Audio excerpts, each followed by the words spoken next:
Welcome to the DNA Talks podcast, where we take on the mission of unlocking the code of your genetics. This season is all about you, upgrading your health, not just on the surface, but down to the root cause.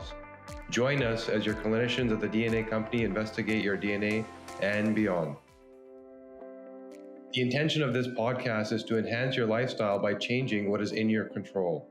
This does not substitute the medical advice given by your personal doctor, therapist, and other healthcare professionals. Bonjour, everyone. Welcome.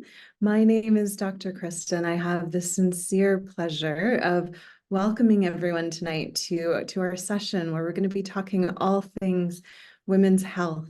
And I'm joined by a wonderful, beautiful, strong panel, very well credentialed, very well experienced, clinically speaking, women here who are going to help me have conversations with you all around female health. As a woman and also as a practitioner, this is something I get very enlivened and impassioned about for a multitude of reasons. Personal, obviously, I'm here identifying as a woman and I navigate my health as a woman, but separately, I think there's a lot of confusion that can percolate up about our healthcare, in part because we don't necessarily have conversations around a lot of female health topics. We also, by and large, medicine science hasn't done right by us, in that we're only now coming into this awareness of we need to properly, specifically, focusedly, intelligently study females and their health. And I think all these sorts of things, the social, the science, all the glory, contributes to this not always being a clear-cut path or an easy path. And part of the DNA company, what we're doing, we really focus on personalized health, right?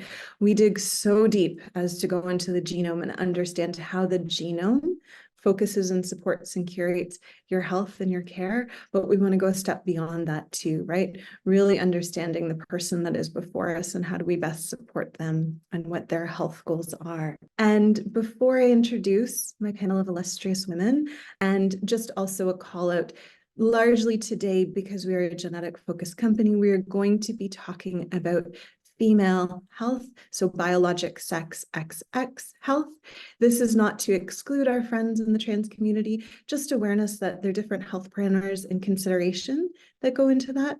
And so we want to make sure we're transparent in what we're talking here and that we can better support you in different forums. Okay, we want to make sure just that everyone's welcome and aware of how we're supporting this today. And so with no further ado, I'm going to invite our wonderful panel to present themselves on the screen. And we are going to take a moment to introduce each of ourselves. So I'll let those people pop up as I'm introducing myself. So my name is Dr. Krista Kostroman. I'm licensed as a naturopath up here in the wonderful Canada. My background is a little bit eclectic insofar as I initially studied computer science. My passion is systems. My passion is being professionally curious and trying to understand the world about me. And initially I went through that trying to create AI. So getting back to myself, background in computer science, but I quickly recognized and learned that I was more curious about biologic systems and people. I have a huge brain space and heart space for supporting health. So I went back to school for naturopathy, which for some people doesn't make sense. To me, it's, a deep dive and an understanding of the human body, the human mind. So it makes a lot of sense to me. And I'm very, very fortunate here at the DNA company to be our chief scientific officer, chief nerd. And I get to use all of my skills, both in the computer science space as to how we analyze data, how we analyze genes, how we extract from that and make sense of it, to the more clinical side as a naturopath, as someone really focused on preventative medicine and saying, with this beautiful wealth of information that we have tucked into our DNA, how do we enable enliven it so that we're focused more on the benefits, the health-giving elements of our DNA and preventing some of the less savory stuff? So I'm fortunate I run our science, our clinic, and have a clinical practice as well here. To that end, I'm going to offer all the other three wonderful women on the screen with me here opportunity to introduce themselves. I'm going to very arbitrarily pick who goes first, and we'll work around the clock. And so I'm going to start with Dr. Varden. So please introduce yourself, how you're credentialed, how long you've been with the DNA company, and what makes you most excited for being here today to chat all things women's health with us. Thank you so much, Dr. Krista. I really appreciate that. And I want to extend my appreciation to all of you here tonight, taking time out of your day to join us, to learn, to be curious, to ask those questions, and to share information. And definitely for those males out there that are supporting the females in their lives. So important that you have knowledge of what's going on, with all of us, so that way we can make a happier connection, better relationships. So my appreciation for your being here tonight. And as Dr. Krista was saying, my name is Dr. Lara Varden. I am a PhD scientist. I have specialties in cellular biology, genetics, biochemistry, and neuroscience. I'm also an educator. I'm a board-certified holistic health practitioner, licensed ecclesiastical holistic practitioner. I'm also a certified functional genomics practitioner and a certified functional nutrition and lifestyle counselor. I'm also an adjunct professor at the Department of Biology at Clarkson University, having taught anatomy and physiology to both undergraduate and graduate students. So really love diving into that, working in the cadaver lab and really learning about the body, and all the beauty and just amazing things that we have to work with and what we are living in. It's just a beautiful, such an interesting thing. So I've been an in-house clinician with the DNA company for the last year and a half, and I educate people on their DNA, empowering them in their health transformational journeys, focusing on that trifecta of mind, body, spirit, really getting back to basics, as well as incorporating strategies for longevity and healthy aging and everything in between. I believe in the body's ability of self-healing. We just need to reconnect with it. We need to listen to our bodies and provide it the tools it needs to heal. And that can go from having a spiritual connection, that being in touch with something greater than yourself, being in touch with the breath, being in touch with and giving it the nutrients it needs to have that healing capacity. So a little bit about being here and the importance of it for me. There is a personal aspect to this, being female. In my female health journey, I currently reside in the land of perimenopause. And it is one of those things where, navigating it has been very interesting. As a scientist, I really like to step into that N of one. I am my own science experiment. And I love to test and to play and to see, oh, what is this going to do? And how does this work? And I actually have had a pretty easy time with my perimenopause so far. I mean, granted, I do have some hot flashes, but they're pretty mild. I'm not taking any hormone replacement therapy.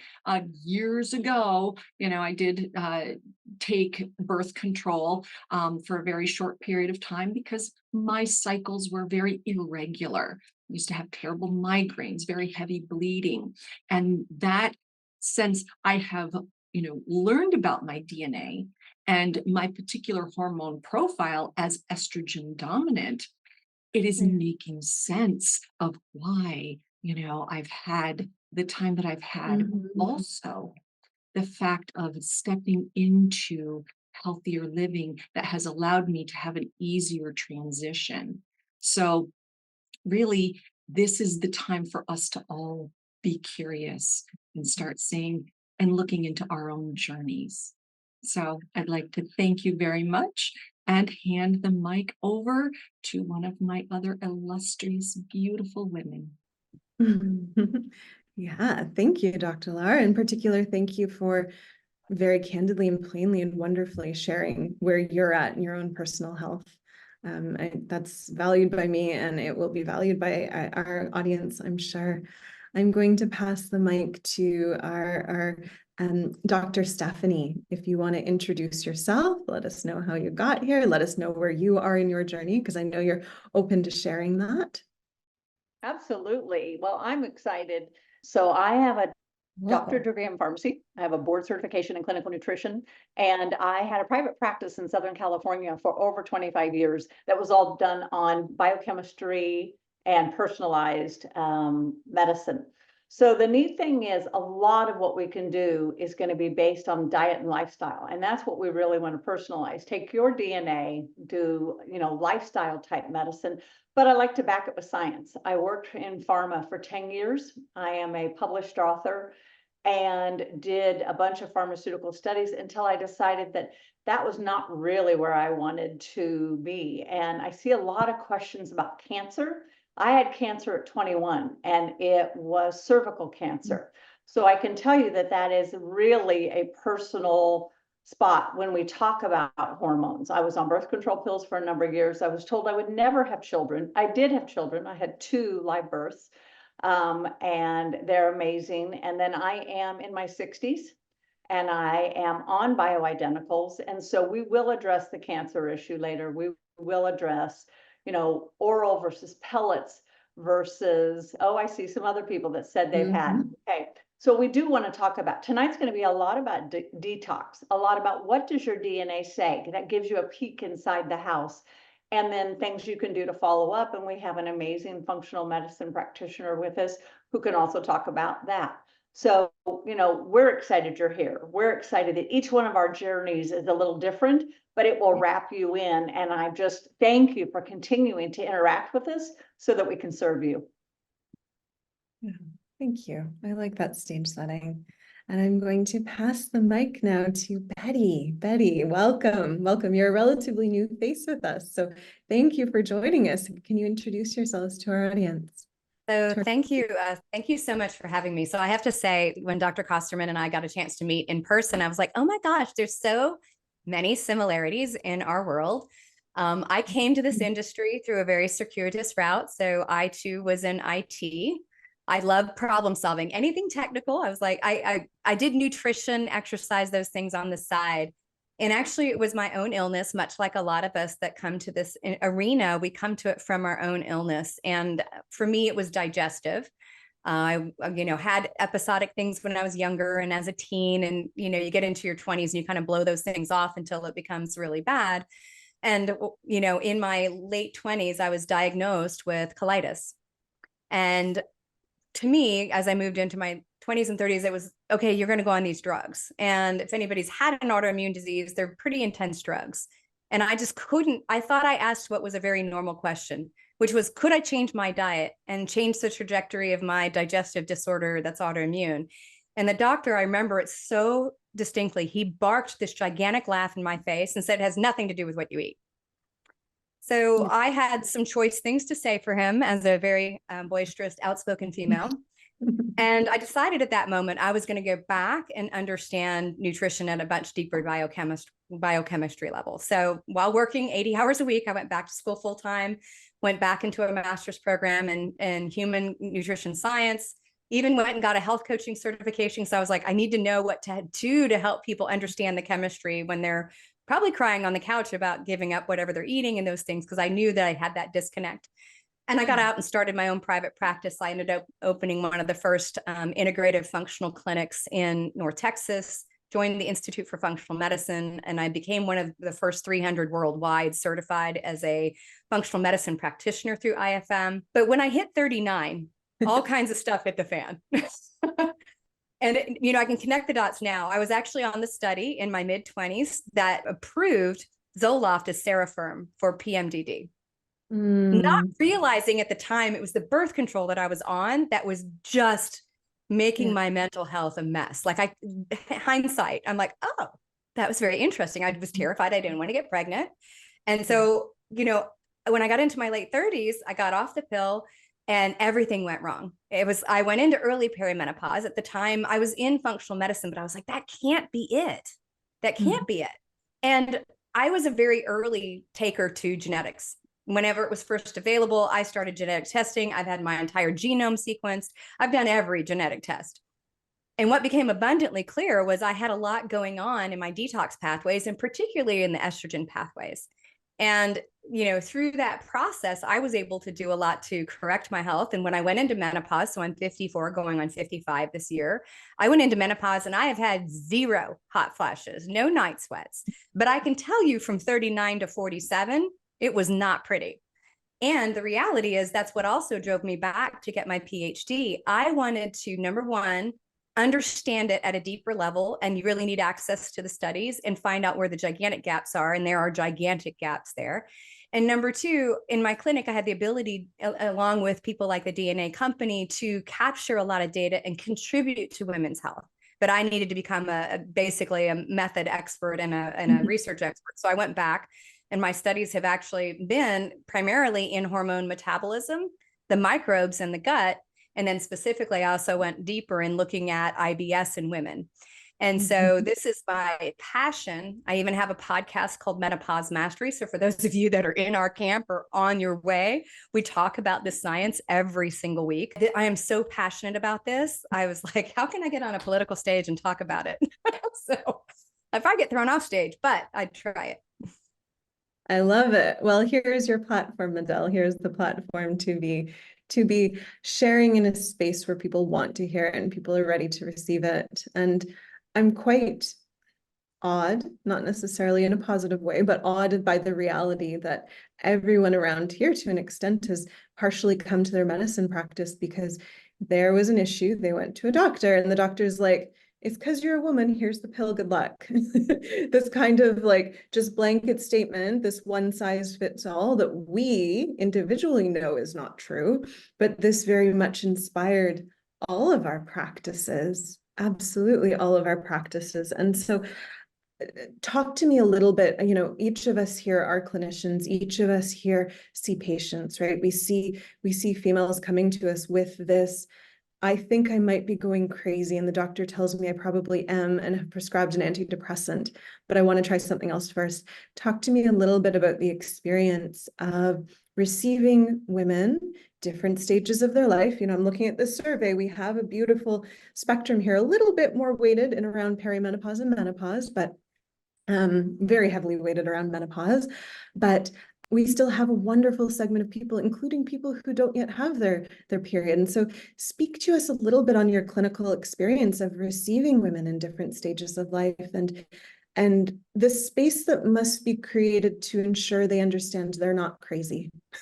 Because hysteria, right? Like that's what women are often called, just hysterical. She's being hysterical. Her uterus is running around her body. I can speak up to that. I think, as somebody that runs a really large clinic as the CEO, and I still see people, I think one of the most valuable and one of the least used things in medicine is just listening. It is being present and being in the space of, I'm curious and also compassionate and empathetic, and I'm here with you, and I need to hear your story. Conventional medicine cuts somebody off in an average of 7 seconds.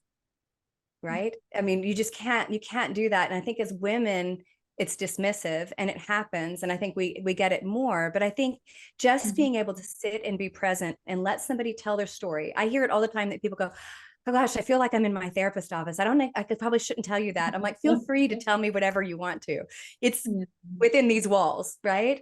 But I think there's such a cathartic experience for somebody to just hear you, right? And I think at the very minimum, that should be there. And then obviously validate and give hope, right? And be curious. I think if somebody's— And I think adding details, the fact that we ask very specific details. So I was with someone yesterday. How's your sleep? Well, it's generally good. Well, what does that mean? Do you fall asleep easy? Do you stay asleep? Do you get up? Do you have an hour or two every night? And there was this deer in the headlight look, because I think oftentimes we check out. We've gotten so used to our symptoms Yeah. We've gotten so used to being shut down by a lot of healthcare, which is really sick care, and they want to symptom stomp, where like Betty and like Lara, we're working on the biochemistry.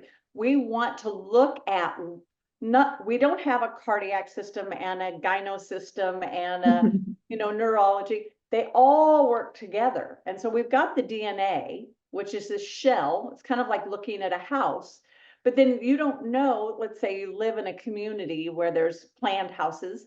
Okay, this is a 3-bedroom, 2-bath, this is a 2-bedroom, 1-bath, but is it done minimalist inside? Is it done country? Is it furnished? Is it not furnished? Your shell is your DNA, but how are you decorating? And like Betty, so when I was diagnosed with my cancer, they wanted to do bone marrow transplant. They wanted to have me girl in the plastic bubble for 3 months. It would have been $1 million of medical debt. And at 21, I'm like, do I have any other options? And fortunately, I had an East Indian physician who said, you don't need all these drugs. You need to change your diet. But I said, how do I do that? And this is what I got. Go find some little nutritionist. This is what I remembered, okay? So I did exactly what I was told. I found a little nutritionist. She was 4'11". She was 82 years old. She kicked my butt and saved my life because she listened, because she understood the biochemistry. Now, she didn't have the DNA, so she couldn't tell me I was a hidden celiac, but she knew how to get out. So what we want to offer you is when you know your DNA, and whether you dig in yourself or whether you work with a practitioner that peels back, part of what we're going to do is we don't think you're crazy. We know it's real. And yes, right before my period, I do poop more. And I used to say to my male gynecologist, why am I pooping like 2 days before I start? And he goes, it's all in your head. It doesn't happen. Well, I learned about prostaglandins and the release of prostaglandins. And here this man who had had 16 years of education telling me I was crazy, but he'd never had it because he didn't have a cycle. So sorry, dude, you were wrong. And they're not all like that. But, on the other hand, it is good to be heard and it is good to be acknowledged. And do we know everything? We don't, but are we willing to hear everything and search for an answer? And so yesterday when I had someone tell me I have no sugar in my diet, but I eat oatmeal and berries every day. And I have ramen most days, though it's homemade, and we talked about starches and how they break down and cortisol and the late night snacks that, were fresh fruit, but a fruit is sugar. And when we were looking at all that, all of a sudden she had all these ahas come on based on her DNA, based on her diet, based on her lifestyle, where she was really empowered to make some powerful changes that could just help her sleep better, help her have more energy, help her live a more vital life. And that's so important. So important. Very important. I want to remind people, all of us here, not just the people in the audience, but the 4 of us, speaking here tonight, that when you are in your doctor's office, there are always 2 experts in the room. One of those experts is you. You can't be your own expert, though, if you don't do your own inquiry. Getting in touch with yourself, being curious, finding out what was going on in your life, why, what was happening when certain things started. Okay, what were these antecedents? What are these triggers? Finding out, and again, getting in touch with yourself. But don't ever hand over all of your agency to another person. You don't have to know all the answers of what to do, but you do get to have the answers of who you are. And this is really important because you want to take it from, oh, why me, to, oh, me. Oh, that's what happened in my life. Oh, that's really interesting. Yeah. Okay. That got worse when I was going through a divorce or when I was in grad school or when my parent passed away. Okay. Breaking it down and then going back and connecting those dots.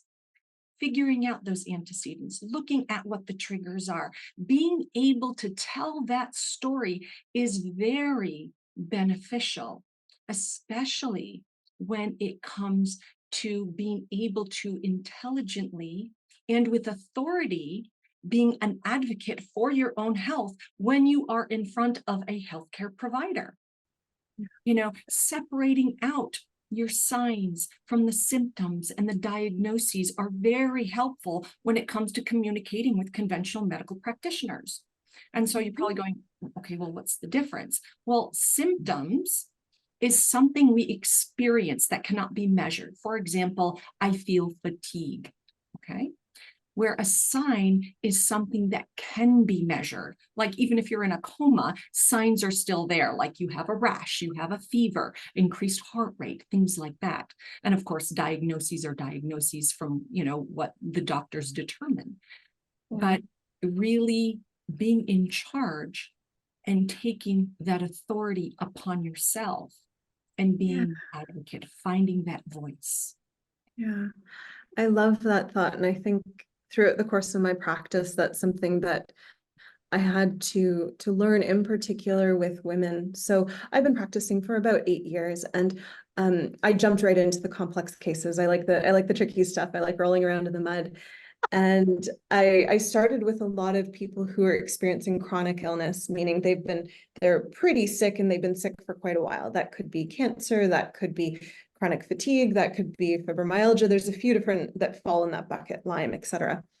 And I learned quickly as I was listening to those stories that oftentimes the person before me forgot their story. They had told so many different practitioners in trying to figure out what was going on. They'd rehearse this to a point where it was almost a script to them, and they'd almost didn't know their symptoms anymore because they'd been repeating the same story for 5, 6, 7, 8, 9, 10 years, whatever it might be. And it was a lot of the curious questions that would break them out of that would remind them they're not a script, that every day this changes. And there was a little bit of sadness within me and for the medical community as a whole, that I noticed women to an extent would come to me with the same scripted story because they'd offered this so many times and they'd been told by various practitioners, often male medical doctors, but definitely sometimes female medical doctors or other practitioners of, this isn't part of what I do, don't worry about it, go away, in some form or fashion. And so I think to everyone's point here, as we went through this table, reminding ourselves not only are we the advocate and the person, as Betty says, must scream loudest within that appointment, but also to continually be your own expert, to continually touch base with your own, with what is going on in your body, so you can bring forward best information that might inspire a different shift, right? If Dr. Stephanie hadn't said, what else can I do? That doctor may not have been inspired to say, well, here are the other options, right? It's not fair that we as women need to be advocates within the clinical space, but it is what it is. And so we might as well learn to scream as loud as we can so that people can hear us. I have a long history of birth control, which I imagine most women do, because that was kind of the cure-all pill to a lot of different forms of BHRT and HRT and things like this. So I wonder, ladies before me, all of who have clinical experience supporting either HRT, BHRT, I wonder if we could start talking through that journey of when a person comes to you and says, hey, I'm thinking about this. What questions do you ask? What questions should people be asking their clinicians? Things along that nature. And I think we'll possibly continue the order we had. Maybe Betty, we start with you and we'll kind of go around our circle. Yeah, I think, if you're a woman, I would say obviously the vast majority are either perimenopausal or menopausal. It's not just about the estrogen and progesterone and testosterone that you make. It's about how your body wraps it up, gets it ready, and exits it out of the body once it's done. And so, I look at it when we're working with somebody, and it's understanding, if you've had your genetics tested, we can have scenarios where we're all wired a little bit differently. So one woman's experience of their period may look the same. It's 4 days and I get cramps or not, but the mechanism and the activity of those hormones and how their body processes them can be different. So when you do talk to a practitioner, the more information you can give about your own personal experience, how far is it between your cycles? You know, what are your cycles like? How, are they heavy? Are they not? Are they scant? Do you have clotting? Do you have fibroids? You know, have you had really abnormal periods or been diagnosed with PCOS? Because to the well-trained clinician, that starts our brains off on the patterns. Like we can start laying out the genetics mentally as you're talking, right? You know, it's we can start seeing that pattern play out. And so part of it is giving that information. And then it's also, I think, because there's a lot of people out there giving out medications, right? There's a lot of people treating with hormones, and there needs to be more, because I saw a bunch in the chat that was like, you know, my doctor won't do it because they're still quoting the Women's Health Initiative, which I'm sure we could go into. But I say the vast majority are not taking that extra step to understand what your genetics are, how you are going to process those hormones. And then also checking, right? So one of the things that we always do is we look at how your hormones are being metabolized as we do treatment, because that helps us distinguish what else nutritionally, lifestyle, and all those other things that might be done.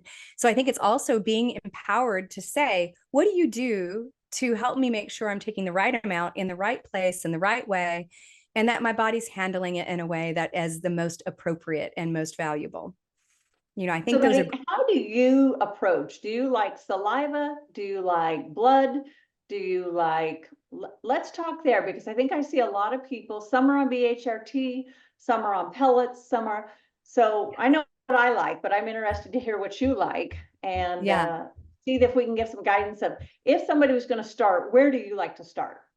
Yeah. So if we talk about the research, there is standardized levels that we look at in blood. Now, blood poses a huge problem because blood is both bound and free. So for everybody, the low tech way to understand this is your hormones have taxi cabs. When you get it in blood, you don't know which one got out of the cab or whether they're stuck in you or circling, right?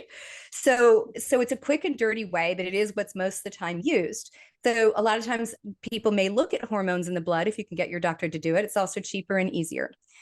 If you look at in the saliva, you're able to see what's free. Now, if you're taking things like oral progesterone, that's going to radically make that number look wildly off. So then it becomes harder to judge the true, you know, how much you have available. Personally, when we're judging, you know, how are you metabolizing it? Do you have enough free hormone? What's really happening? I prefer urine. And the reason why is because urine shows free levels. It also shows your metabolites. So you can literally look at your DNA test and then layer on top of it your urine and see exactly how they match up. I mean, I have, you can listen. I am on my podcast. I played my DNA conversation with Kashif, and he's like, whoa, you had a really terrible estrogen. And I was like, yes, I know, I do. Right. So I can check it, right? So lay it on top. So that's part of the mechanism. What I will say, even about urine testing, is there's a little bit of a black box there. There's parts of it that are not highly visible with the testing we have today, which means you have to have a clinician who knows how to read it in a way for those gaps, right? We have, think of it as two trash cans. One trash can we can kind of see, the other one we can't see very well. So you get it like to the garage, but you can't get it out the front door and through the garage and then to the curb. So when I look at it, those are the things that I think about. The delivery depends. I'm personally oral, no, because that has to go through the liver. Well, before you go on there, so I want to confirm that you and I are on the exact same pattern. And maybe it's because we have that functional nutrition kind of support, but I want you to make sure that everybody heard that. So if you've got insurance, the insurance generally covers the blood. That's a great place to start. But you do want to do free and bound, like especially with testosterone and stuff, so that the sex binding globulins hold it like the taxi cab, but you don't know who's getting off. Okay, so that is a great place to start to go, am I in a functional level? Am I outside of a functional level? I agree. Saliva is not only very reasonably priced, but it also shows you what's available, what's getting into the tissues, because it doesn't matter how much is in your blood. We got to know what's in your tissues. Yeah. And so what's in your tissues, we can also see what's in your saliva, and we can do. I think the biggest crime for all women is that we don't do annual urine metabolites, because it doesn't matter how much you're putting in, It's where is it going and how much comes out? Why is a wellness check not an annual Dutch test? Yes. Because we've got to know. Western medicine is so good at killing stuff off and throwing stuff in, but they don't clean up. I want you to think about your house. You take a bunch of stuff in your house, pretty soon your house gets really crowded. There is no room. We call them hoarders, okay? We got to clear that out so we got room to breathe and we got room to move and we've got room to invite people over, okay? So we've got to make sure we're cleaning out as much or more than what we took in so that we've got space, so that we can breathe, so that we can process. And if you're too cramped, you can't process. So if you took one thing away today from me, it's going to be annual 24-hour urine Dutch test so you know where your metabolites are going so that your practitioner can help you go, oh, you're going down the wrong pathway. Because, I mean, both Laura or Betty, you can address this. So many people are afraid of hormones because of the genome test and because of the Women's Health Initiative, the cancer scare. And I hope we go into that at some point today because there's been a lot of misinformation about women's health and about that. But the one thing from me today is urine test, annual or at least biannual, so that you can really know where am I going? Where is my body driving it down? And then there's ways to manipulate that, whether it's with food or with supplements or with lifestyle, so that you go drive down the healthy pathways and avoid the chronic disease. Yeah. Yeah. And if I could there is add the to Dutch that- test, and then there is also a 24-hour urine. So you can do both that are both metabolites. I want to just clarify, Dutch does diurnal like rhythm through the day, and then you have a 24-hour. Both gets you to the answers, just slightly different ways. Yeah, and if I can add to that, I would also advocate for, with this annual testing, keeping your own records, becoming a space with which you control and possess and maintain your health data. Because when you go to a practitioner, that wealth of data is really helpful to us. It shows that velocity, that history, where your body was, and where it is now. Yeah, Dr. Lara, I wonder if you could offer us what sort of health bio data do you love to see from people? I know you personally because we work together. I know you love doing Dutch tests. What other data do you love to collect, especially in the ends of let's keep this woman well? I love to look at things that they already have, their blood tests. That can actually be a gold mine of, what's going on. But that is just a glimmer of information. I still like getting back to the root, speaking with them, knowing who they are, what are their experiences, what is their life like right now, what is their stress levels, what toxins are they currently or have been exposed to, because it all is important. Everything is connected and we are all unique.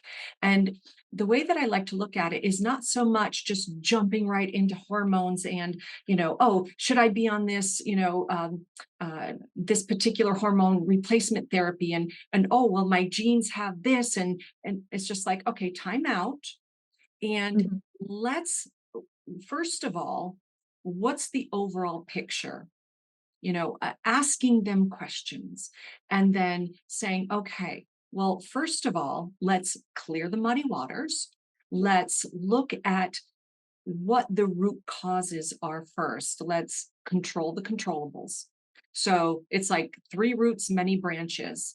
And when I say that branches, these are the signs, symptoms, and diagnoses that I was talking about. Like if you came upon a tree that the leaves were wilting and discolored, you wouldn't go over to that tree and pluck off the leaves or cut off the branches thinking that's going to make the tree beautiful. What we want to do is we want to start looking down the trunk, into the roots and into the soil, and saying, why is this tree having these issues? So it's the same types of things for people. I would look at the roots, their genes, their digestion, and their inflammation.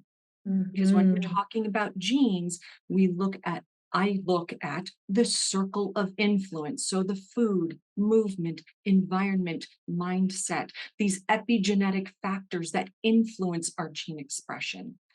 In digestion, this is including the mechanical, chemical, structural, microbial, all the things that impact our digestion, metabolism, and nutrition. And then for inflammation, to clear, calm, enhance, and modulate.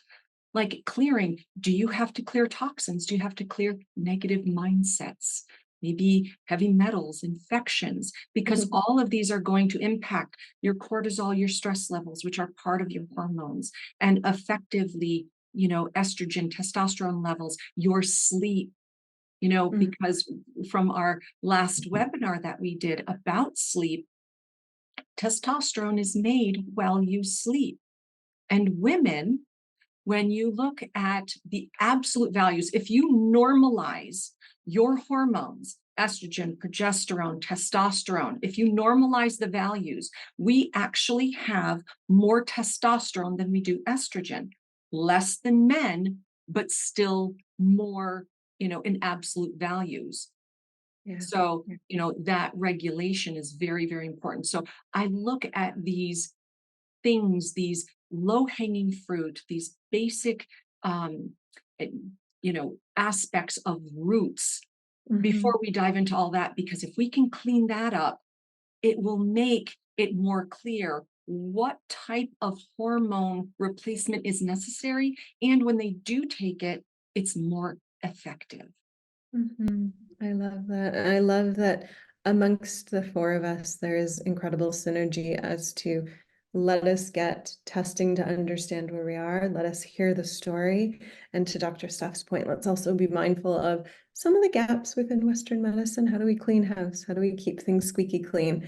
How do we get sleep to clean things up? How do we do diet to clean things up? And so I think as we close our time together, I thank the ladies before me so tenderly for sharing their experiences, sharing a little bit about themselves. I'm so grateful that we as women get to be storytellers, both of our personal journeys and then the journey we understand to be woman within the healthcare space, to the end of ensuring others understand their own story better so they can offer that story to their healthcare provider, and there can be that beautiful relationship that enables both better understanding of self and then navigating where you want self to go, where you want your health picture to go, how you want to be supporting that. So from all of us here, I'm going to offer kind of a collective adieu. I'm so very grateful to the women before me. Thank you so very much for joining. Thank you so very much to everyone within the audience. Thank you for coming out here. Thank you to the women, to the men, to everyone, to all the people who decided that this was important and they wanted to participate both for their benefit and the benefit of the people in their world. We at the DNA Company want to be alongside you in this journey. So we're committing to, if your question wasn't answered today, please jump into the Facebook group. We will answer it there. We'll also post within that group when the next sessions are going to be, because I've voluntold with permission we're all going to be back, and we will all be back.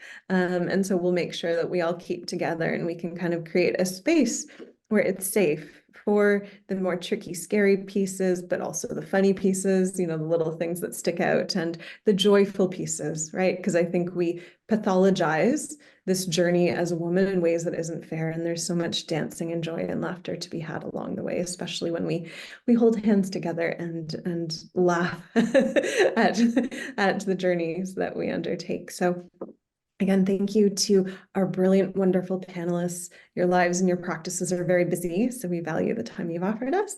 We extend our gratitude to the audience for holding space with us, and we're going to see everyone probably in 4, 5, 6 weeks, whenever the powers that be, the voices of God, decide that we're going to be collecting back together, those that control the calendar. So thank everyone so very much, and we will see you next time. Au revoir.